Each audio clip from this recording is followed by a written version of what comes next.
Wonderful. Hello, everybody. I'm going to mention real quick to you all, if you haven't signed up for summer reading, please, please do so. If you need any help with that, uh, send me an email or come to the library and I'd be happy to help you out with that.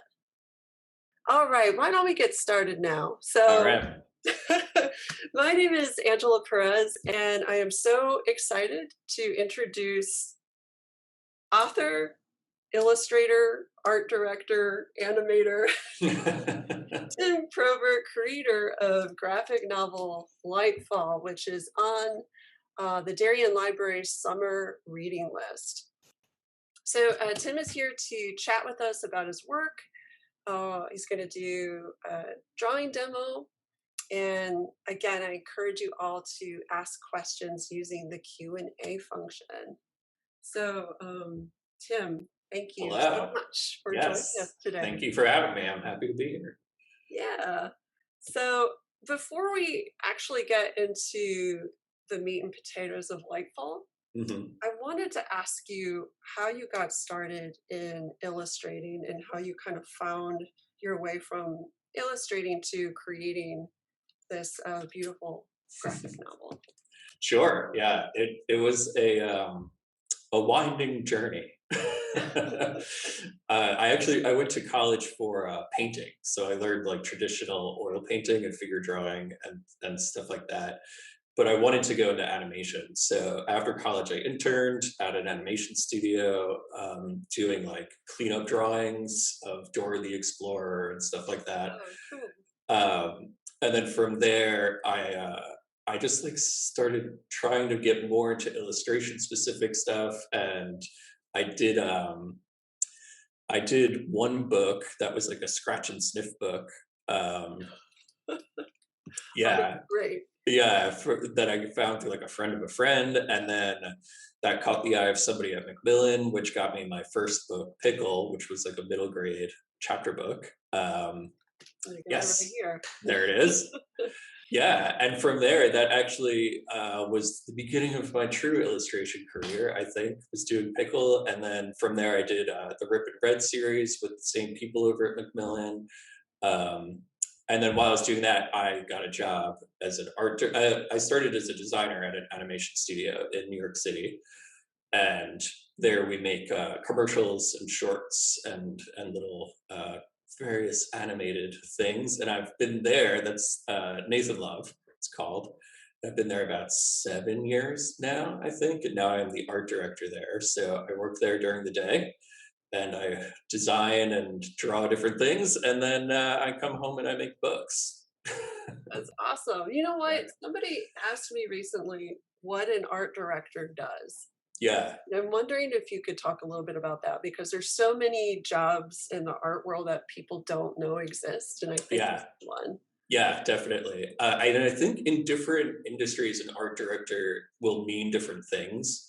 For me, I um, when we work on these animated projects and on commercials, I will often design characters and design environments, and then I'll draw. I'll usually storyboard the spots, so I'll do kind of all of that upfront design work, and then if it's like made in 3D or if it's a 2D animated spot, I'm usually just kind of hanging around and making sure it looks the way it's supposed to and giving Yeah. notes and stuff like that.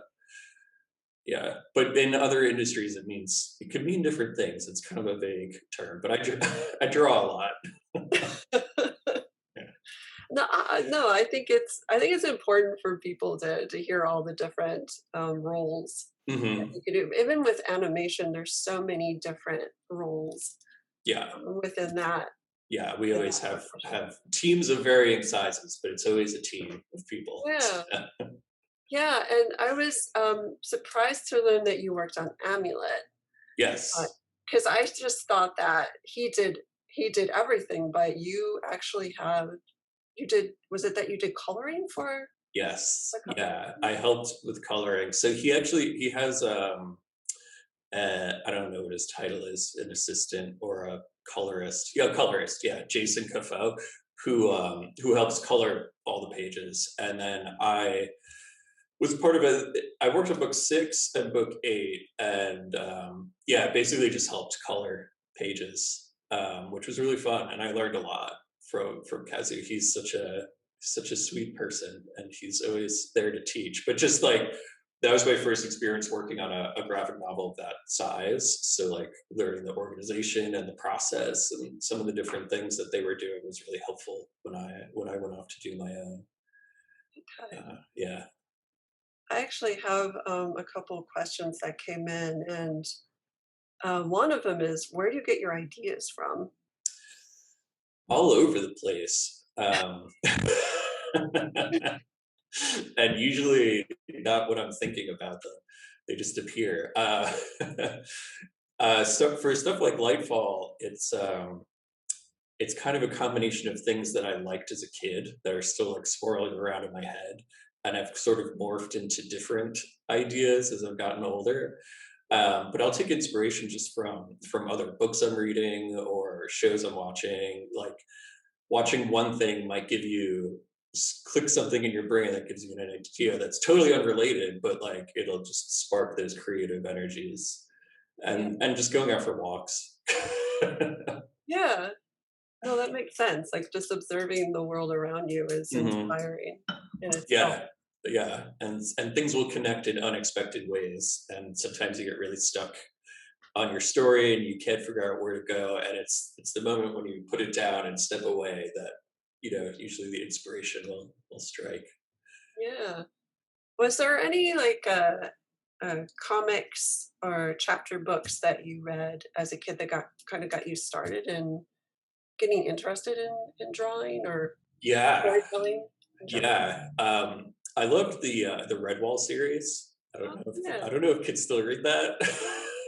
Anybody has anybody out there read Redwall? Because I haven't read Hmm. Redwall I loved personally. them as a kid, and I used to draw those characters. I would like make up characters for that all the time.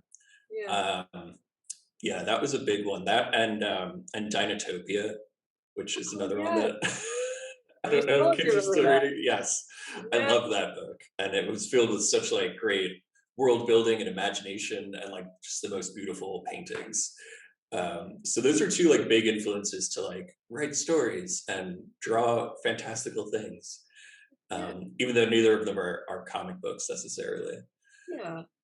I mean, I feel like when I was in elementary school, middle school, there weren't a lot of kids Hmm. comics anyways. So Yeah, I feel like a lot of inspiration probably did come from a lot of chapter books. yeah, yeah. And I feel like I didn't really start discovering a lot of comics that I like now until I was older.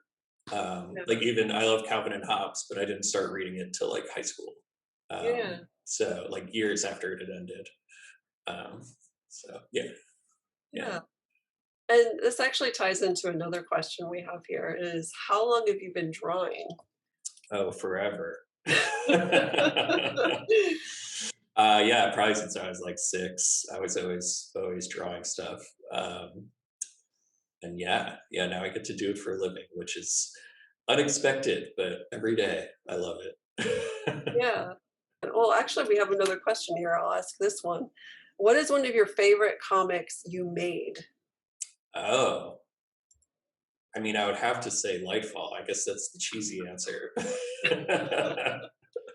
But I that think book, so. it's been like my dream project. So to get to write my own story and to illustrate the entire thing has just been like um, amazing, I guess. And Yeah. the fact that people enjoy reading it is just like even more mind blowing to me. So yeah, I'm pretty happy about that one.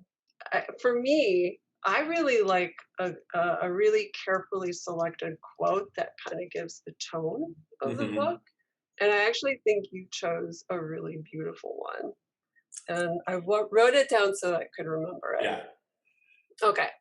Walking with a friend in the dark is better than walking alone in the light. And that is Helen Keller. And I think Mhm. it was a perfect choice for the story.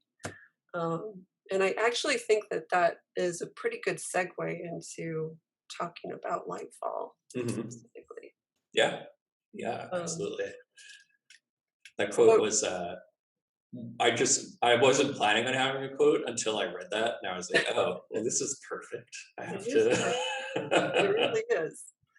It's so good, and it's really pretty. Yeah. Do you mind actually for anybody out there that hasn't had a chance to read it yet to just talk a little bit about what the story's about? Sure, sure. So Lightfall takes place in the world of Urpa, which is a fantasy world that doesn't have a sun anymore, and it is lit by these lights, these big orbs that were magically built and float in the sky. And at this point, people don't even remember what the sun was like or how those orbs got there. And it focuses on two characters, B and Cad. And B is a young girl, and Cad is he's a Galdurian, which is a species that nobody has seen for 500 years. They're extinct, but for some reason he's walking around. And B is this girl who lives with her grandfather, who is the pig wizard, and they run a potion shop out in the woods. And she's, really smart. She loves to read. She loves to explore, but she's also very nervous. She's very anxious. She has a lot of anxiety.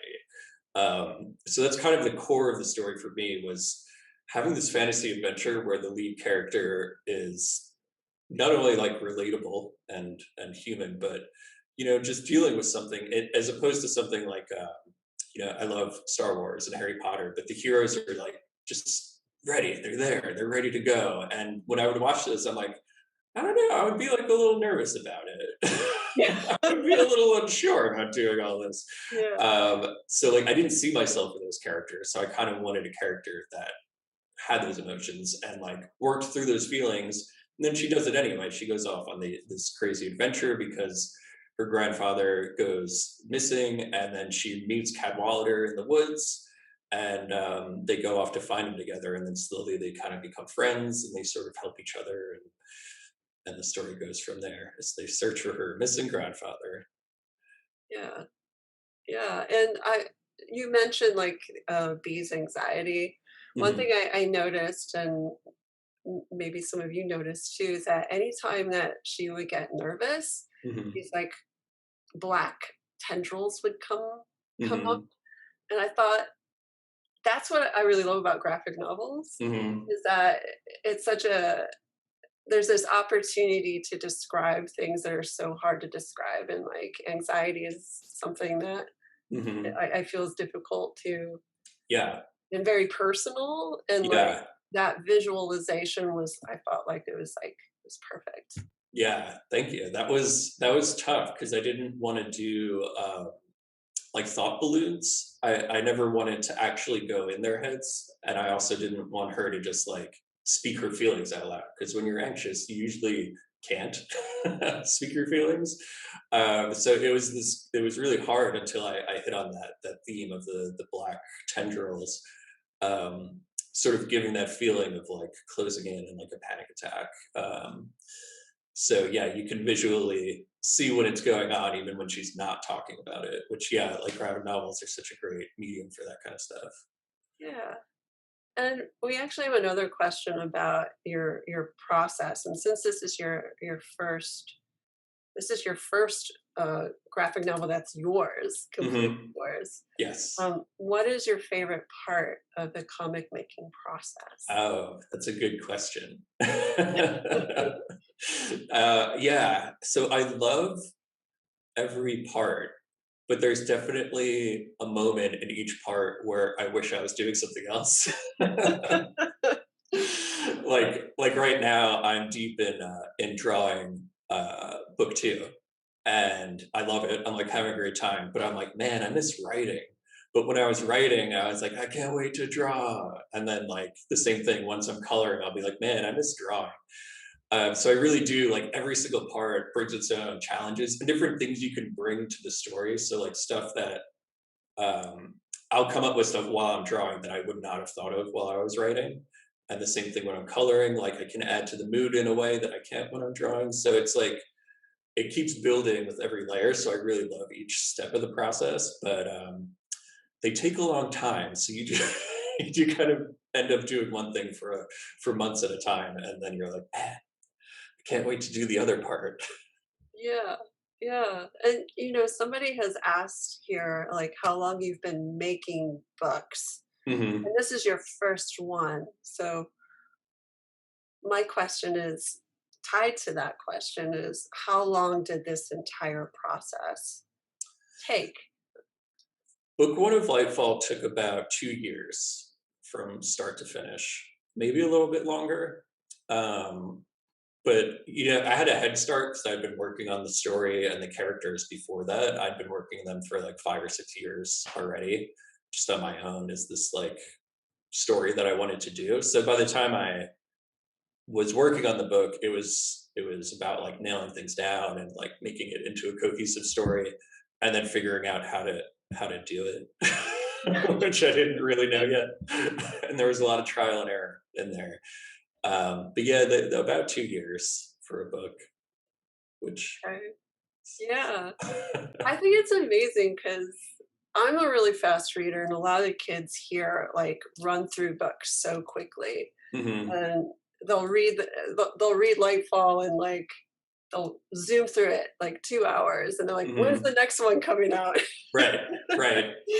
Right. But And it's the so the much fun. nice thing about graphic novels especially is that you can read them really quickly, but then you could go back and just sit on a page and like stare at it. And I like to put little Easter eggs or like little creatures and stuff in the corner so that if you do go back and read it again, you're like, oh, I didn't notice that guy there, or little details.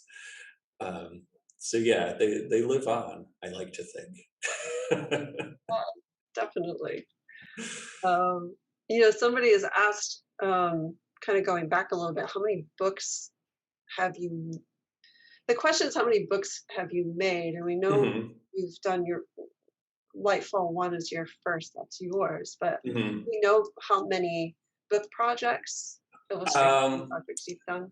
yeah, I've done illustrations for five other books, I think. And then I've done covers for a handful of books. And while I'm working on Lightfall now, I'm actually working on another book with Dungeons and Dragons, which is another, yeah. Yeah, that comes out in November, I think, but it's their first middle grade novel, so it's for that middle grade age range, and it's a chapter book. And I did the cover and like a bunch of interior, like 80 interior illustrations, um, which was really fun. That was a really fun book to do. So Yeah. Yeah, yeah, I'm gonna digress a little bit, yeah, 'cause, Quinn and Colin are like D&D, yeah. yeah, Uh, yeah. but for those of you who don't know what D&D is, it was a game that my brothers would not allow me to play with them. It's a role-playing game. The way I kinda like to think of it, it's like a video game where there's a dungeon master who creates the game, and then there's players who create their own characters within the world of that game. hmm Um, so this is really exciting that Yeah. you worked with this with Madeline, was it Madeline Rowe? Yes. Yes. Yeah. She wrote the book, and I illustrated it. If you had to create your own D&D character, what would it be? Oh, probably some sort of elf ranger. And and actually somebody else has asked what's your favorite character, like, I guess specific to Lightfall and why? Oh, I love them all equally. They're all my sweet children. Yeah, And it's fun to be able to write it and like put different characters in so I can write from different perspectives and different, attitudes and stuff like that. So they all have their special place yeah, if for me. anybody has a favorite character, let us know. Yeah. Um, I really loved, what was the cat's name? Nim? Oh, Nim. Yes. I could tell you were a cat owner because Nim's Yes. behavior is Yeah. spot on. Very. Yeah. They'll probably walk in here at some point. I have two, and Nim is sort of a combination of the two of them. Okay, yeah. But yeah, I really wanted an animal that was just an animal in the book. Like he's just hanging out and doing his cat thing. Yeah, It's not, I love it. not talking or magical or anything. It's just there. Yeah. I hope you will consider a spin-off of just Nim. Oh, I would love Sure. it. Well, you know what? I'm gonna let you get started on the drawing because there's so Okay, many questions. sure. And again, well, please bring in more questions, and I Yeah. have a ton of my own too if nobody else has any. But I'll let you get started on the drawing Okay, and give you great. enough time for that. Yes, I will share my screen. Cool. So I'm going to draw in Photoshop right now. So yeah, if you guys have any questions about what I'm doing or what I'm drawing or what any of these tools are, feel free to ask. But I actually draw Lightfall on paper with a pencil. I draw like in a red pencil, and then I use a regular mechanical pencil to like ink it. Um, but then I do all the panels and the balloons in Photoshop, and then I do all the coloring in Photoshop. But I also draw in Photoshop for like the Dungeons and Dragons book. I did entirely in Photoshop, so I kind of go back and forth. Um, but I work the same way. So I usually start with like a rougher pencil, and I usually start with a lighter color. I can make this darker so you guys can see. But um,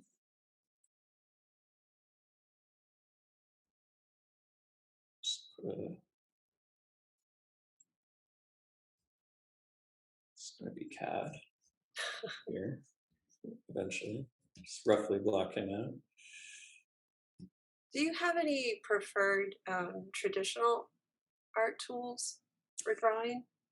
Yeah, I use Prismacolor colored pencils. I don't know if you guys can still see me in my camera, but I just use these red guys with erasers and just a regular old mechanical pencil.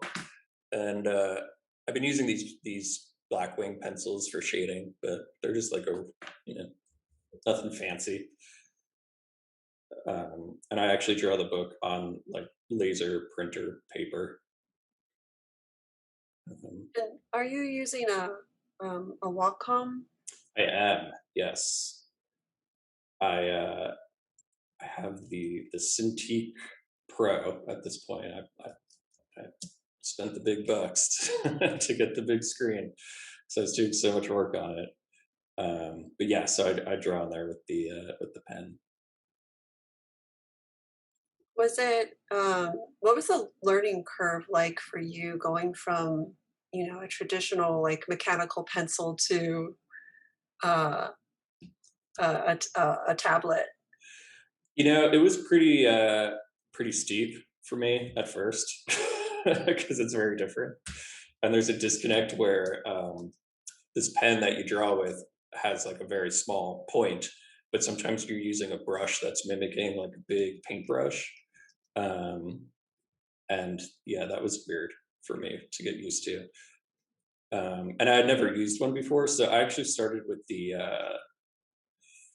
smaller tablets, which are they don't have screens. You actually just you draw on the tablet and it like appears on the screen. Um, so I started there, and then I eventually moved to one with an actual screen. Yeah, it took some getting used to, but now it's just another tool basically.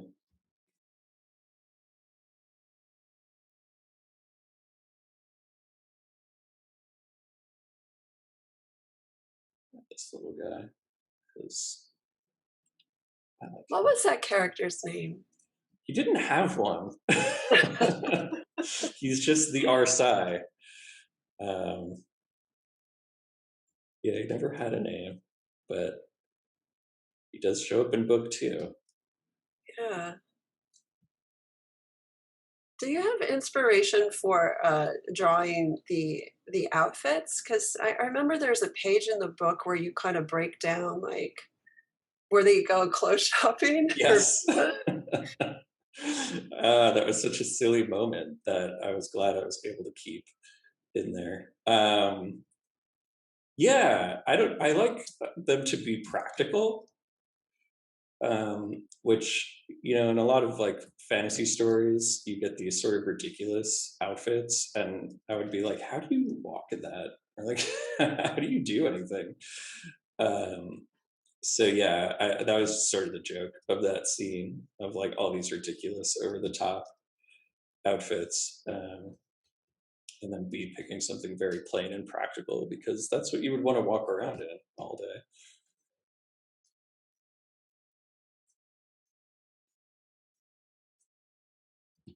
So we have a question. Yeah. What can you, for those that haven't read the story Hmm. yet, can you introduce the characters that you're drawing?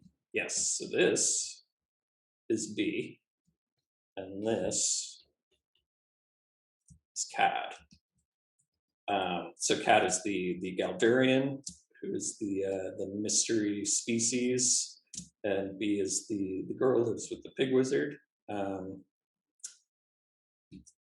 and yeah, they are the main characters. The other guy is the Arsai, who's this dude that they rescue inside of a temple, um, who is just kind of mysterious and says helpful but weird things. And they don't really know what his deal is exactly, but he's very nice. And B gives him her cloak he's wearing here. This is a question I must ask. Do you have any advice for those out there who are kind of getting started or at a place where they're drawing familiar characters that they Hmm. like, but they kind of want to make the leap to making their own stories? Yeah, I think that the best thing to do is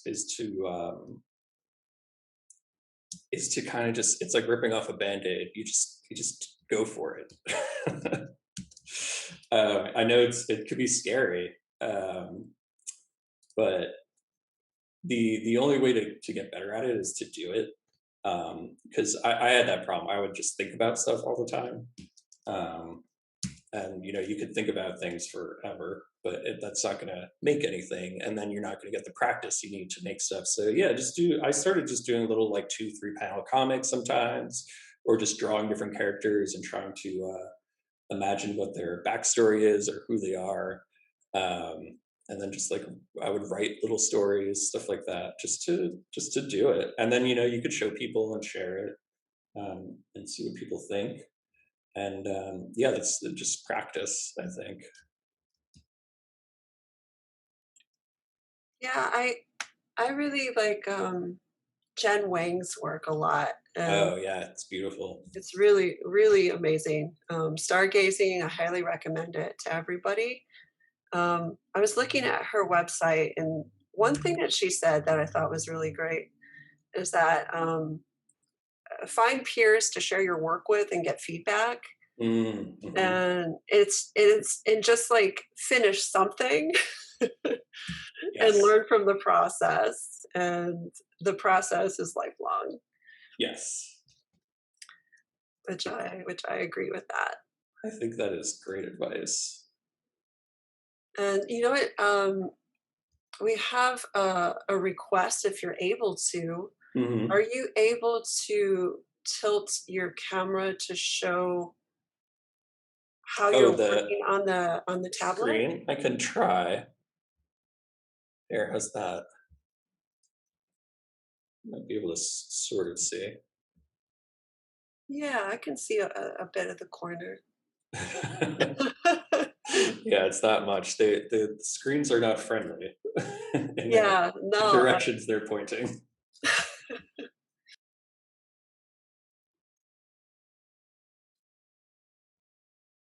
Um, just to let you guys know what I'm doing here. I roughed these two out, very loosely, and now I'm going in and doing like a more finished, tighter drawing on top, um, on a separate layer. So these in Photoshop, you could do these layers, so you can turn them on and off. Um, so I did the rough one underneath, and now I'm going to clean them up a little bit.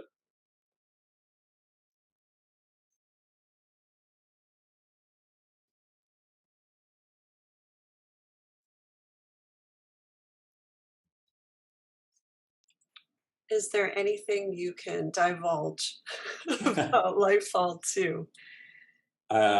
Yes, I can divulge a little bit.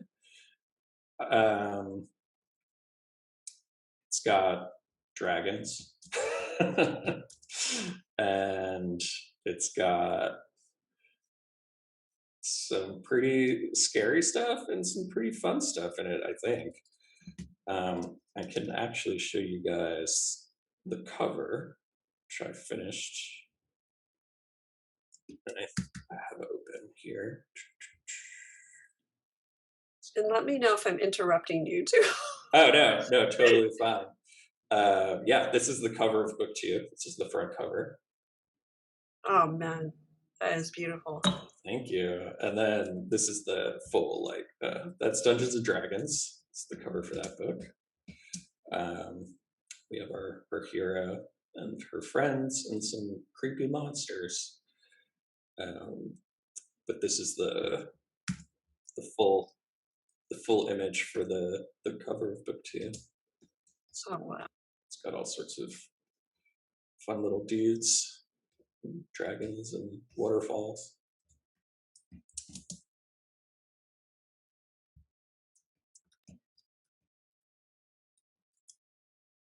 Thank you so much for sharing that. Oh, no problem. No problem. I thought it might be fun. A little sneak peek. Is there anything from completing the first book that you learned that you've applied to the second book in terms of process? Yeah, the process itself was just a lot more smooth the second time around. There was a little less trial and error. And I had kind of a system down for how to at least produce the pages as far as drawing and scanning and coloring and all that stuff. The writing, I will say, just as hard the second time. um, it doesn't get easier, which is fine. But yeah, as far as the actual drawing, it's been a little bit easier this time around. Do you start with a script, or Yeah. what is the process usually like for you? Yeah, so I know people, especially with comics and graphic novels, have all different ways that they go about stuff. But yeah, I start with a script that I write. I write it in like movie script format, um, just because I enjoy writing that way. Um, but yeah, so I write it. I usually do an outline, which I share with my editor, and we kind of have like a little back and forth about that. And then yeah, I write an entire script, which is usually like 80 pages, I think. And then I usually rewrite it a couple times, do some edits, and then from there I do thumbnails. So I take the script and I very loosely draw the entire book once, and then share that with my editor. We kind of go back and forth. They give me some notes. I make some changes, and then I go back into the thumbnails and revise them usually, and then I usually revise them again. And then once I've got the whole thing thumbnailed and I'm feeling good about it, I start drawing the actual pages. And while I'm drawing, I usually revise stuff again, and then I start coloring. And hopefully I'm done revising by then, but not necessarily. I think I rewrote the end of book 1 like while I was painting it. So it's a little bit of you know, craziness sometimes, but yeah, yes, a long way to answer your question. I do write scripts, but some people don't. So it all depends. Do you have to do you have like a strict number of pages that you have to work to, or do you have some flexibility with that? There's a little bit of flexibility. the book was actually supposed to be much shorter, the first book. And my very first draft of thumbnails was like 300 pages, which which was way too long. But yeah, we landed on 256, which is what the first book is, and I'm working towards that safe number for the second book, just to kind of keep it even. In publishing, there's like certain page numbers that make sense. They usually work in like groups of 8, which has something to do with the process of printing and binding and stuff. So, but yeah, 256 felt about right. It's pretty long for a graphic novel, but feel like it works. Yeah, no complaints. I know, it just means I draw more. So. I have somebody asking if there's a particular graphic novel author that you are a fan of. Oh, so many. Jen Wang she's great. The Prince and the Dressmaker is a really lovely book that she did. I really like This Was Our Pact by Ryan Andrews. I don't know if you guys have heard of that. It came out like a couple years ago, I think now. About some kids that go on a sort of mystical adventure bike ride and meet some crazy folks. What else? The Amulet books are great. Oh, it's blanking. Let's see. Bone. I love Bone by Jeff Smith. It's another good one. I feel like Bone is the amulet for this group. Yeah. Yes. So I think it's pretty great that you got to work on such an iconic series. Yeah. Yeah. I know. I'm still like amazed that I got to do that. Consider myself pretty lucky. Bone was like one of the first graphic novels that I read that like really clicked for me in terms of like it's fun and it's silly and it's got jokes and stuff, but it also has this huge epic story and reaches this like Lord of the Rings scale. And it's huge. Like I have the 1-volume edition, which is like 1,000 pages or whatever. And yeah, that whole thing was eye-opening for me. I was like, wow, I want to do this. I haven't read Bone. It came out when I was in middle school, so Mm-hmm. I feel like I just kind of missed it. Mm-hmm. Um, but it's been going on for so long that I should really Yeah, revisit it. I haven't read it in a while, but I actually didn't discover it till college. But yeah, maybe I was too old, but I still I still enjoyed it. So I got these guys drawn. So what I did was I hid the rough layer, so now that one's out of the way. And now I made a new layer, and I'm going to basically fill them in, and then from there I can color them easily. So this part's a little boring,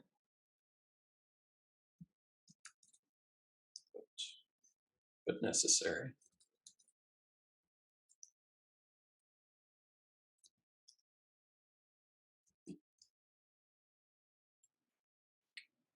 What is it like coloring other people's work? 'Cause I imagine it's, I don't know, maybe not a different set of skills, but I guess maybe my question is more about collaboration. Yeah, yeah. Like with Amulet, they work in a very different style than me, like a different style of painting and color. So yeah, it was definitely kind of a learning curve and a lot of back and forth to make sure that you want the whole book to look consistent. And essentially, you want it to look like one person painted it. You want it to look like a whole. So yeah, that was a pretty steep learning curve for me at first to get to the level that they were at, because they've been Kezu and Jason had been making these books for a while and had a whole system down that they were flying through stuff, and you know it took a while to catch up, but you learn different things by that because you're kind of going outside your comfort zone, and then you might discover a new way of doing something that you hadn't thought about, or and especially when I do like the art directing for commercials, I'll end up working with like colors or styles that I would never do on my own. So it's kind of fun to like just kind of go out of your comfort zone and try stuff that you wouldn't normally do, and make stuff that doesn't necessarily look like the work that I would make day to day, but still do some fun stuff. And you did an animation of the. Did you do an animation before the book came out? Like a short, Yes. like a kind of like a vignette or short story? Yeah. So when I first started the story of being Cad, um, I was working on it as an animated series was the original idea, and I had been developing it for a while, and then I worked on it at Nathan Love at my job. My boss and I collaborated, and we were working with Nickelodeon and kind of developing it as an animated show. And we went as far as making a proof of concept short, which we did at Nathan Love, collaborating with an animation studio in France, which was really really fun. And yeah, it didn't go forward, but in the end, I'm more than happy making the books. I feel like they're very true to the spirit of the story, and like I have a bit more leeway in terms of how I tell the story. But yeah, we made that whole short in a very small amount of time.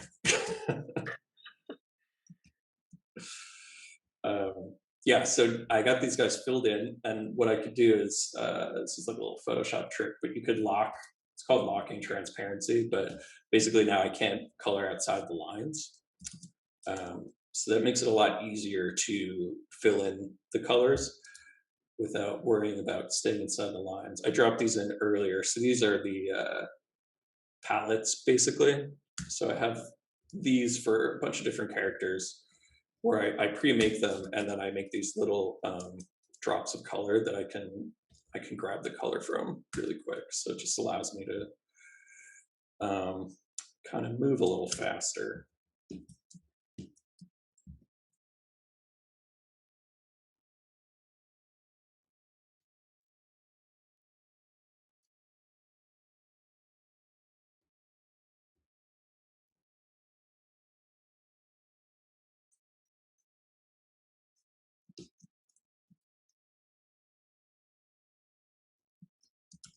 Usually do one character at a time so I don't get myself confused.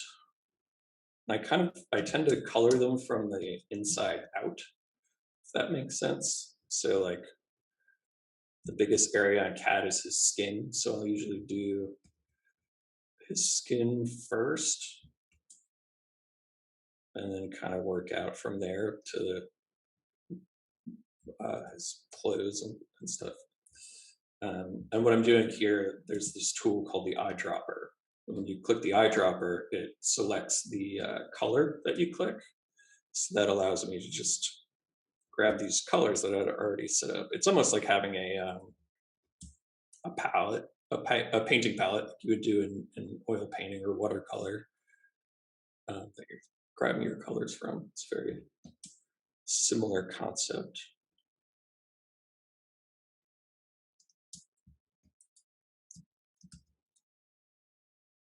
I rotate the screen a lot. I hope that's not making anybody like ill, but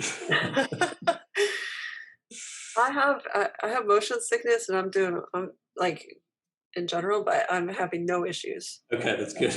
Like, I can't speak for anybody else, but I I'm always doing kind of, okay. yeah, I forget that because when I draw on paper, I turn the paper constantly. Um, and it is nice in Photoshop that you can kind of rotate the whole screen, but I don't want to make anybody upset. At what point do you decide on a color palette? Because the different, it looks like the next book has a very, it seems like it has a very different color palette than this one. Mhm. Yeah, it happens as I'm going. The next book has ended up, it wasn't really the plan going in, but it ended up very water themed. There's a lot of watery stuff going on. So I kind of wanted to get that across in the cover with the waterfalls and the blues. I really wanted to push the blues and the greens. Um, but yeah, the color palettes, I kind of, I don't know how to explain it, but they're usually a lot of trial and error, and it depends on what the scene is. So it's this, kind of back and forth between making something look nice, but also making it fit the mood of what's going on. Whether it's like a scary underground place, or you want it to feel like a magical situation, or also um, in this book in particular, because there's no sun, they have these lights which are cool, but not they're not really the sun. So there's this idea that it's always kind of sunset. It's always like a magic hour. It never really gets super bright until you get very close to these lights. Um, so so yeah, I'm always kind of working on these kind of sunsetty, long shadows kind of color palettes. But yeah, I'll take it, and that's a similar thing where I kind of get inspiration from all around. It might be a cool light that I see when I'm out on a walk, or it might be an old Rembrandt painting that I see in a book, and I'm like, oh, that's a cool palette. Let's see what I could do with that. And then even if I start with something, it usually ends up changing as I'm working on it.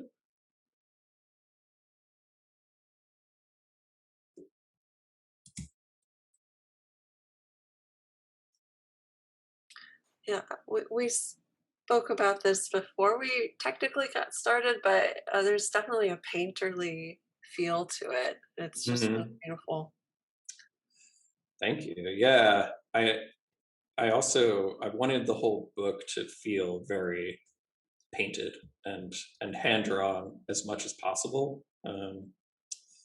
Which when you're doing 256 pages, you have to find a balance because you also need to finish the book. um, so it's like I would love to spend days and days on every single page, but you kind of have to hit this flow of finding efficient ways to paint, to get it very painted looking, but also still being able to do more than one page a day.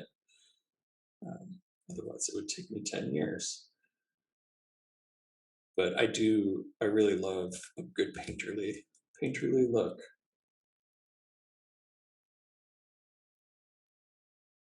So yeah, when I'm working on the book, I will usually work this way, where I'm just using a basic round brush. You can see right now it's just a big round, nothing special. Um, but I will often go back in. I paint on top of it, so this is just to like lay in the base, and then I'll use like different brushes, and I also make a lot of my own textures. So I'll like just put paint strokes down on paper, and then I scan those in, and I will um, lay those over the images to like add an extra like painterly texture to things. Put them on this skull. So I don't really know why. I just felt like drawing half a skull. It's sort of giant. Everybody seems pretty calm hanging out with the skull. I know. They're not upset at all. Maybe they She, don't realize. she has overcome her Yeah. anxiety. Yeah, she's totally cool now. She's still pretty nervous in book 2, but a little more confident. It's growing slowly.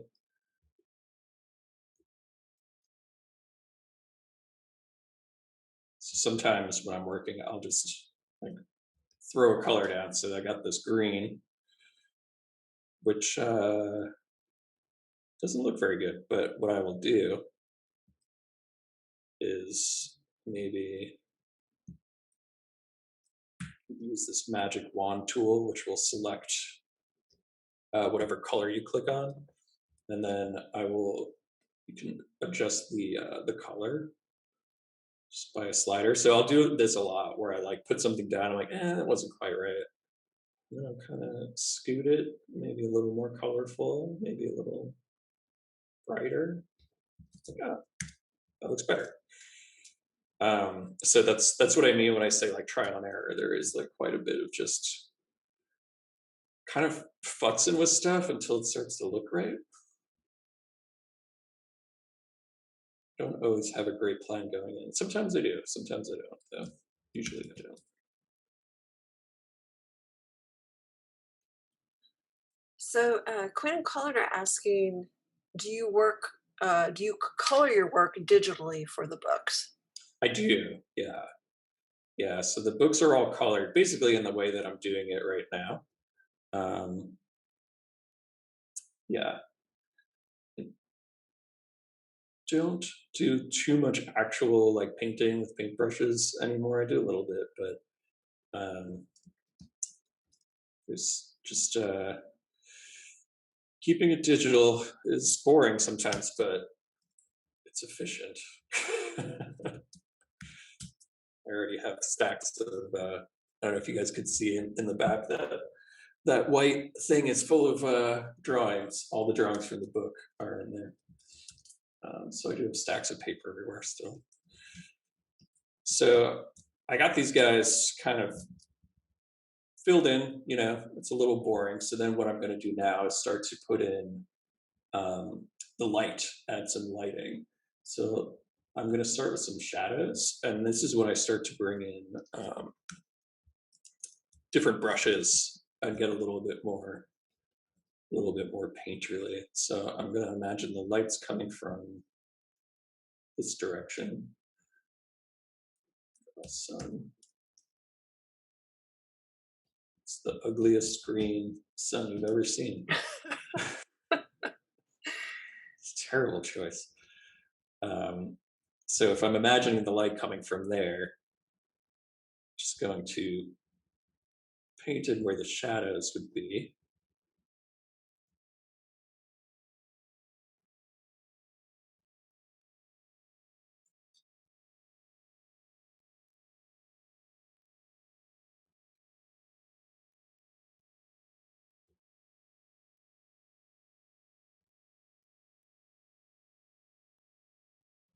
And I still have this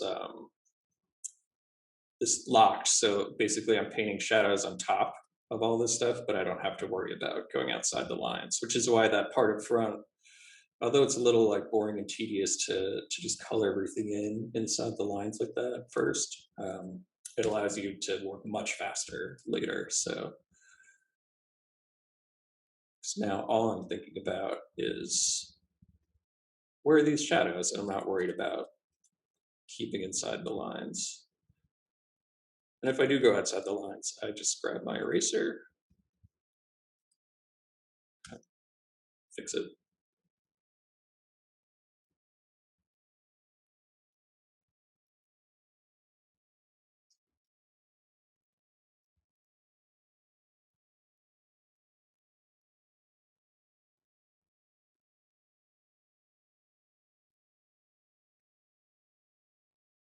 Try to keep the shadows in like fairly big shapes so that they don't get too small and detailed. It'll look muddy when you zoom out. So you want to kind of keep these like bigger blocks of shadow. And then now that is very loosely in there, I'll usually be painting some light. So what I'm doing over here, I'm adding these extra layers to paint on. and you can put them on different settings. So the shadow layer, I have on what's called multiply, which it makes it darker as you paint on. And then when I do light, I'll do usually like something called overlay. And then I'll also lower the opacity of the brush, which basically it's like as if you're thinning the paint, so that you can sort of paint some layers. And it's how you can pretty quickly layer up the light.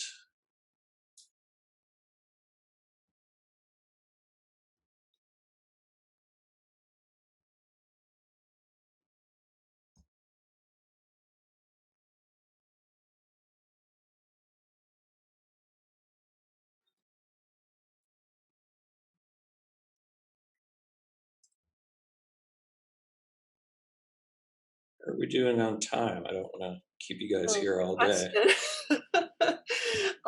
It's 1:57 right now. Oh man, so 2 minutes? 3. 3. I can do it. I can do it, you guys. I got this. Thank you so much for showing this. This was a request of mine to see color layering. Yes. So yeah, this is a real treat. Yeah, this is a little rough. I'll usually go back in with some sort of like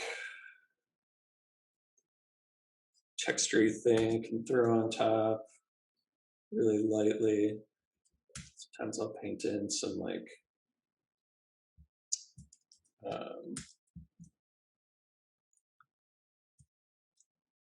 just bigger lights, soft light.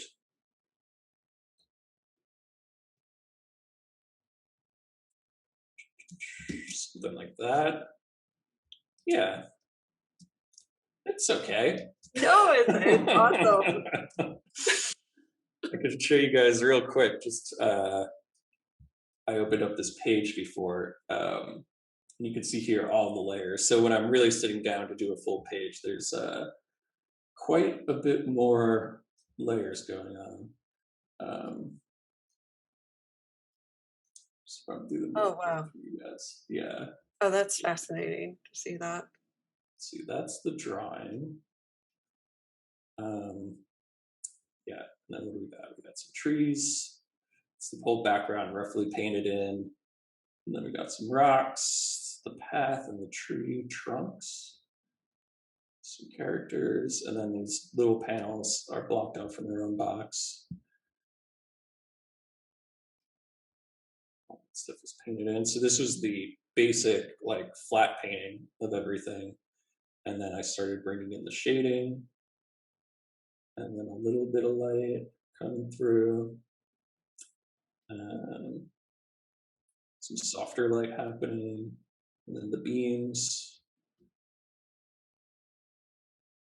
some little dots, little effects, and then I usually throw a little texture on top, and then sometimes there's like an adjustment at the very end. Yeah, but those are sort of the elements of the page. Oh, geez, gorgeous! Thank you. Oh gosh, thank you so much for doing that time lapse. It's amazing. Wow, right on time. Look at that. So yeah, when we were talking about maybe we weren't talking about this, but I was thinking it. How generous the indie comics community is. There's so many resources out here, and your generosity in doing this is a testament to how wonderful the comic community is. Of course, it's great, and I hope people got something from it. I hope you enjoyed it, and maybe go make some comics of your own. So Tim, thank you. Yeah, thank you so much. And really briefly, with everybody who's left, we actually have in 2 weeks we're going to have Jason Viola, who's the writer for two science comics, the Digestive System and Polar Bears. Nice. And in 2 weeks after that, we have Bean Doodling Workshop with Cara Bean, and that's on August 2nd. Nice. So Tim, thank you so much again for your generosity You and got it. wonderful company. Thank you for joining us. Yeah. Yeah, everybody who participated, thank you. Yeah. And Thanks for coming, guys. thank you so Okay. much, everyone. Cool. Bye, guys. Bye.